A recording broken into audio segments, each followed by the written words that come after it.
Oh, that almost brings tears to my eyes because I was the person that just felt lost. And I would just say, you're exactly where you need to be. You're exactly where you need to be. Just try to come back here. That's all. Just come back here. It's all, I don't know if you can resonate with that, but when I look back, I think, oh, I always felt like it was wrong. Something was wrong. This shouldn't look this way. This shouldn't be this way. But I was like, no, it was all perfect for my becoming. Welcome to Unmute with Priya, the podcast where silence ends, voices rise, and women rediscover the freedom to speak and live authentically, especially in life after 40. This show is proudly sponsored by Project Icon. I'm your host, Priya Sudarsanam. Let's dive into today's conversation. My guest today is Christina Lee, and today we are going to be talking about finding our authentic selves. Christina is a coach, counselor, teacher, and more. So, Christina, welcome to the show. Thank you. Thank you, Priya. I can't wait for this conversation. This is going to be awesome. Yeah, it's great to be here. And thank you. And thank you for all that you do and holding space and getting this message out. I think it's actually the most important message we could be getting out is how do we come into our authentic self? So Yeah. And I love that we're even just diving deep into that, talking about authentic selves when, building the business and our message. It's one of the things that these business coaches were saying, you can't use that wording, authentic self. Everybody's using it. And meanwhile, it is the crux of the work that we do is coming into your authentic self. What does it mean to be authentic? yeah.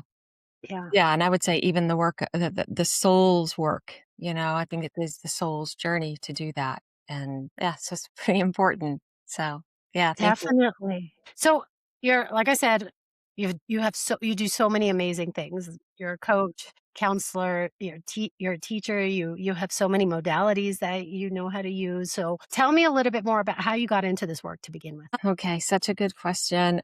I, I got into this work really because I was on a journey and I probably on some level I chose that journey, but my personality at the time would not have said that. My life kind of was like, I had scripted it so well for myself to keep myself safe and connected and a sense of belonging. And for the most part, that container was working out for me and it was doing all those things. And so I'm grateful for it. But then at some point, that Saturn return, if you want to talk astrology, and I can't because I don't know much about it, but it is that time, late 20s, early 30s, where, my soul was like, started like the little messages of my soul just kind of it really got louder in that time. And then things just kind of cracked open for me. And my trauma and the history that I had spent probably, on conscious or unconscious, spent hacking that away, no longer was going to be silent. And that it was like Pandora's box really ripped open and I couldn't ignore it. So that was the next really 10 years of me really reclaiming all the lost parts of me and all the wounds and all the hard emotions that children usually can't hold. So we tuck them away so that we can keep going, which is brilliant actually on the system's part. But we have to reclaim that.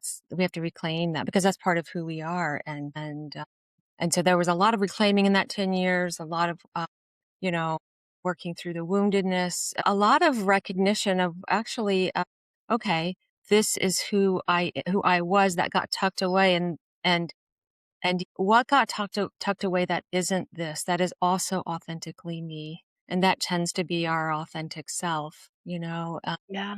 you know, so, so then I really, after I could get on top of the woundedness enough, then it was that discovery. Okay, who am I without the story? Who am I without the woundedness? And then it was that kind of that journey of, where's my soul in all of this? And what does it want to say? And how does it want to express? And there's, you know, it is interesting because I think the more I'm on that journey of the soul or the authentic self, sometimes my head will think, well, the wounding is back there, but no, for me, as I step out into it and step out into the voice, sometimes it will bring the woundedness that is still there.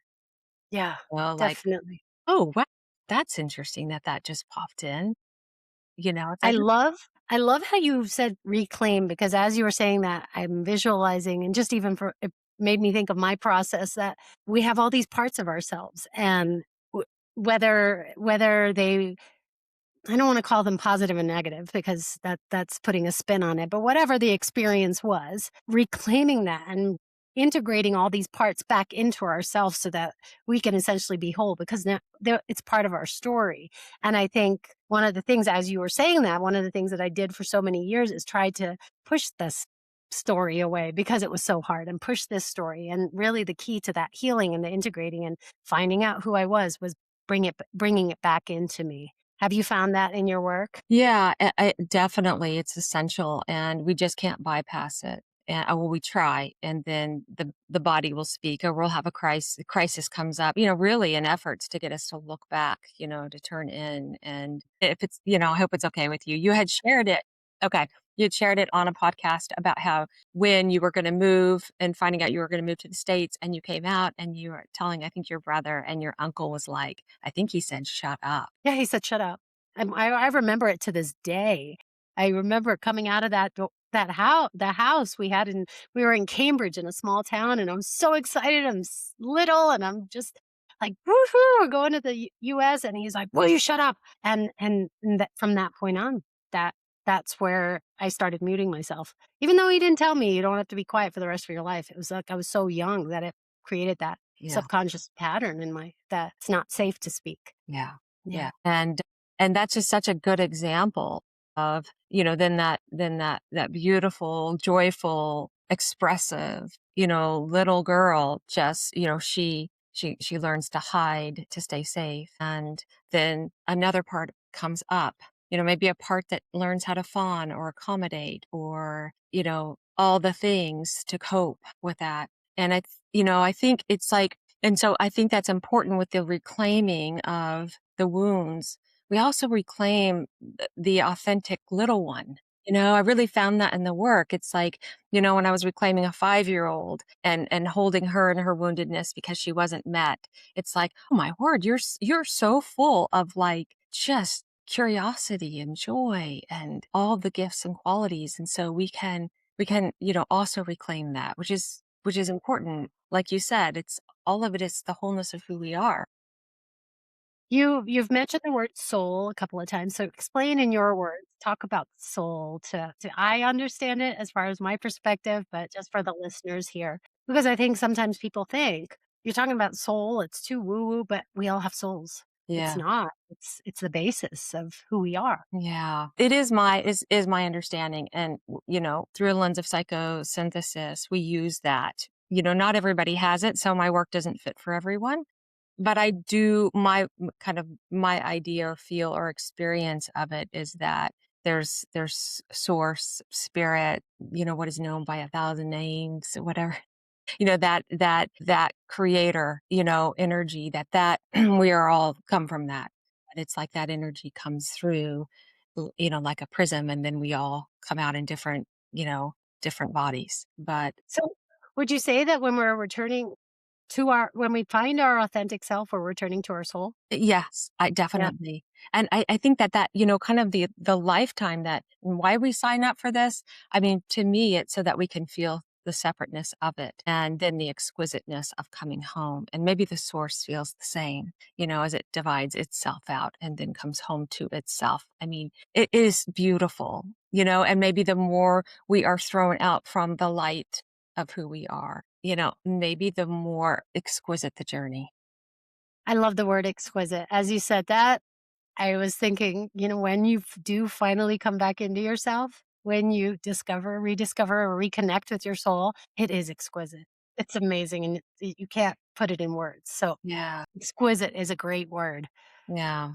for that. Yeah. Yeah, I really find that that is true too, Priya. I Yeah. wouldn't change So, it.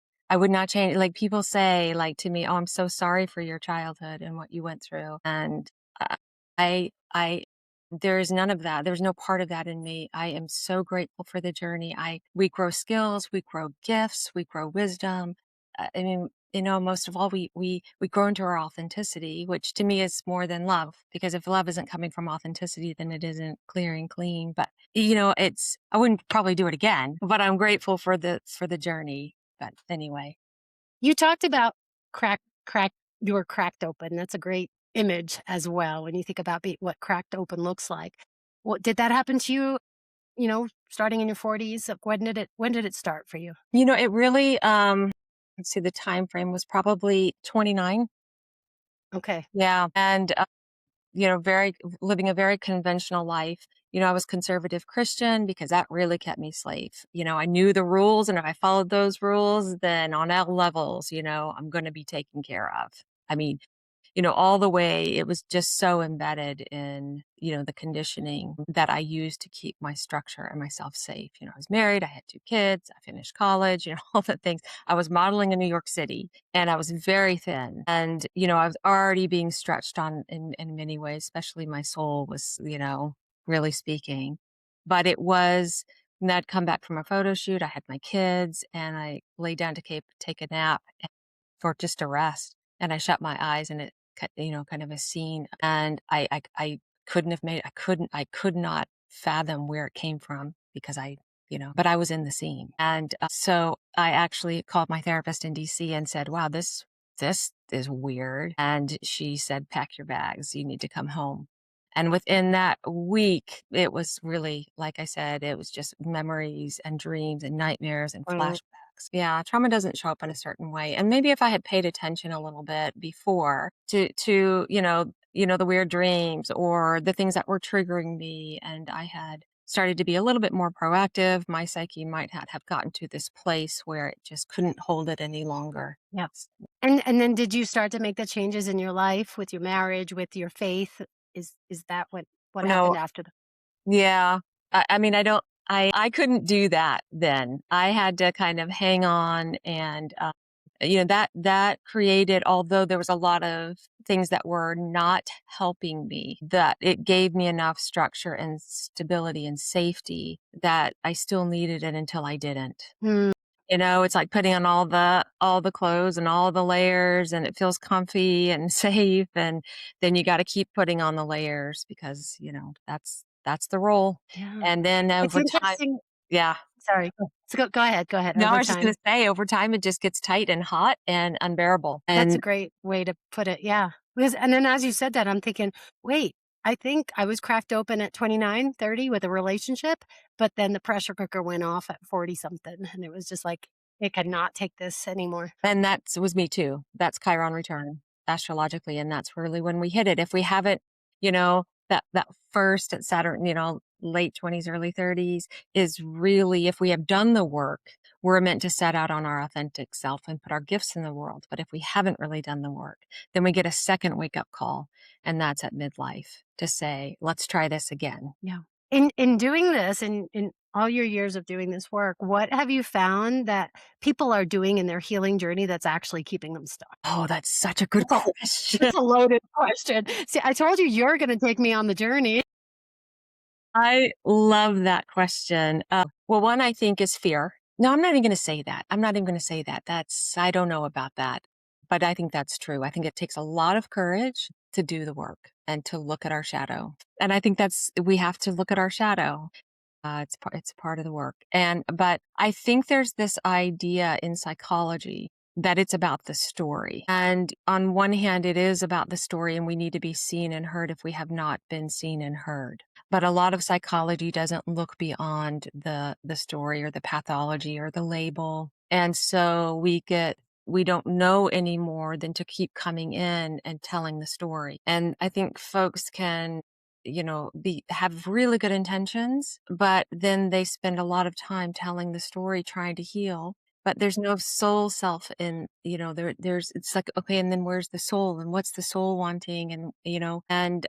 And also I think that these imprints, right? So these patterns are formed out of initial imprints. And unless you find that energetic imprint, I think it's hard because we can have the awareness and we can do the work, but we can't fully unhook because there's an energetic imprint. And that's when the energy medicine and all those modalities come in because they will help us unhook there. And then I think that's the full letting, the full being able to let go. Does that make sense to you? It could not be said better.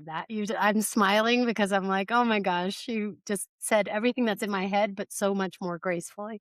I doubt that. But what is your experience with that? Because I know you've come into sound healing. It's the same thing. There's this energetic imprint, blueprint. That's this structure. I see it as scaffolding that's put around us, and until we can take that scaffolding down, just as if they're putting up a new building, and then put up our own scaffolding, then we're functioning in this old blueprint, and we're not even aware of it. And I resonate so much with what you're saying about the story, not saying that therapy wasn't great, but therapy kept me in a story for 20 years. And then I found a new therapist and told the same story and then told the same story until I found a therapist that was actually more about, let's stop talking about the story. Let's do something called somatic healing. And I was like, but I want to tell the story. So I resonate completely with that. And I feel like, especially with doing the sound healing, we've got to change that vibration, that frequency, that's flowing through us, and that's just a tool to help us get there, and you've got so many tools as well. Yeah, I love that, Priya. And yeah, I do think, and I have studied and trained in these different modalities. I think I have found mine to be most powerful in the Peruvian shamanic modality. But I think it's because it's a resonance. And I would say find your resonance, and that might change, I but love this. yeah, I love yeah. Peru is one of my favorite places, and I had the deepest experience a couple of years ago with a shamanic retreat, so, like, we are on the fact that we're having this conversation is amazing. I love that. Yeah, And I think I mean, this is so lighting me up. So thank you. But I think the other thing with this question is that we have the experience or the initial, let's say, imprint. And it's really not about what happened because we know that trauma only lands as trauma and this true self only packs away when we're not held through it. mm, That's why that holding and seeing of another in their story is so important. That witnessing, you're so good at the listening. But, it's what went lacking in that. That's the essential piece is that if we can become aware of when I was 4 and I had that experience, what I most needed was to feel safe or held or connected. Because if the child would have gotten that, they would have moved past it, right? And so it's what's so crucial as we look at this scaffolding is that we have to assess what is lacking in the pattern. Because unless we find a way to fill that up, and resource it for ourselves. There's no way we can unhook from the pattern because, all right, we know it's that guy and we know that that is not working, but if we don't realize, oh, I keep going for that person or that situation because what I'm right. really looking for is to be seen or valued or then you'll break up or move or whatever, but then you'll just, there it comes again. Yep, yep, it's that book, "Wherever you go, there you are," and Yes. yeah, So I think yeah. that piece is really crucial in the healing process is how do you resource what you are most needing? That's probably foundational to you. Amazing. So tell me how you work with clients and I mean, is it online? Is it in person? Tell us a little bit more about your business. I mostly I'm online because I see people all over the world and really just looking at where they are in their process and meeting somebody with where they're at. And some people have come in having done so much work. They've done so much mental, like they are aware of their patterns. They have felt the emotion, but they still can't get out of the pattern or the reactivity or the trigger. So then we do shamanic piece of work and it loosens, it unhooks, and then they have more choice, and less triggering and all the things. But if someone comes in really fresh in their story, then they just need to be held in that space and they need to be seen in that space and they need that attunement. So yeah, and I think I'm really about helping people resource that for themselves. It's like, and then how are you empowered in your process because you're part of, you're the main player. I love this because I think in this coaching healing space, We want to help people come to the results within themselves, not be dependent on the facilitator. And I know I've gotten caught up in with people or professionals that kept me hooked on them. I thought, well, I don't know. I need to go to this person, or I need to spend another $200 and go to this psychic because I don't know the answer.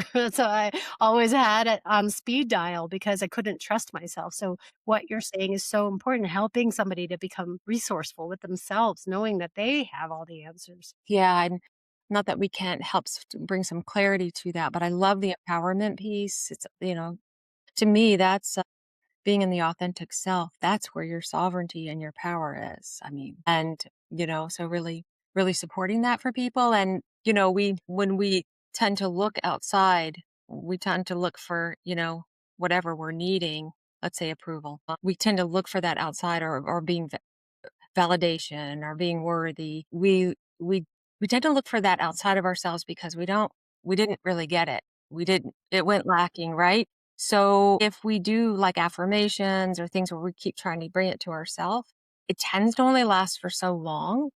So that's why I also think it's so valuable to find your resource where it is always available 24/7, overflowing. So what is that? Where is that for you? And, for me, I find that with the earth, and this is where the practice of the medicine wheel came in. So, and we write about it in the book, From Trauma to Freedom, because it was such an integral part of the holding Mm. through through the trauma work, but also the resourcing and, to be able to open those channels with the great mother and with spirit and in connection with the directions and all those that quantum of energy that's available, that becomes about relationship. But that is so valuable, that such a valuable tool that has been for me and really is for clients too. So And so how can people get in touch with you to work with you? probably the best way is through my website, open to truefreedom.com, and or my website, Christina at truefreedom.blue. I'm thinking, am I getting all these out? I think Well, that's all correct. we'll make sure to put those links in the show notes because I'm sure there's going to be people who are resonating with what you're saying and that you're exactly what they've been looking for in this journey. Mm. Well, thank you, Yeah, Priya. I think we speak the same language, so it's a I think so too. That's why I've got this permagrin this entire time. I'm like, sometimes in this space when you're having these conversations, it can be very isolating too. I found like this place of discovering your soul and authenticity, which is so expansive, but yet it's so isolating because your external becomes, people move away. Like you start losing friends, your circle becomes smaller. But so to meet people and who are having the same conversations with you and have it be validating, and then you're, just it's an incredible feeling. Yeah. Yeah, I think that's such a important piece that you just brought in, is that we weren't wounded in a vacuum and we can't heal in a vacuum, and that connection with actual human beings is vital to the process. It's the both and. It's comes from here, comes from the earth, and it also comes from other beings. So thank you for that. Yeah, Christina, I feel like we could talk for hours and hours about this. Maybe we just have to get on YouTube Live one day and talk for hours and hours. We could easily do that. But as we close up this episode, for anybody who's listening, they're resonating. They heard something in this message, your message today, that where they feel lost or they're cracked open and they have no clue what to do. What would you say to that person who's listening today? That almost brings tears to my eyes because I was that person, the person that just felt lost. And I would just say, you're exactly where you need to be. You're exactly where you need to be. Just try to come back here. That's all. Just come back here. It's all, I mean, I don't know if you can resonate with that, but when I look back, I think, oh, I always felt like it was wrong. Something was wrong. This shouldn't look this way. This shouldn't be this way. But I was like, no, it was all perfect for my becoming. Yep. I literally had that reflection this past weekend. Like I've talked about it, that all my friends who are around my age, there were about 6 graduations, high school graduations. And it was a very reflective moment for myself because I was not one of the mothers and I'm there seeing these children grow up, and it was, but I wasn't in a place of regret. I was in a place of like my life was exactly what it needed to be, as hard, as painful as that process was. But so coming back to here is a great, great, great reminder. Love that. Christina, thank you so much for being with me today. This has been an amazing Mm. conversation. And Thank like you. I said, I think we do need to do a live and just talk. Yeah. There's a lot to be spoken about. Yeah. And thank you. Thank you for your message and getting yourself out there. It's so important. So thank you, Priya. Thank you. And this show was brought to you by Project Icon.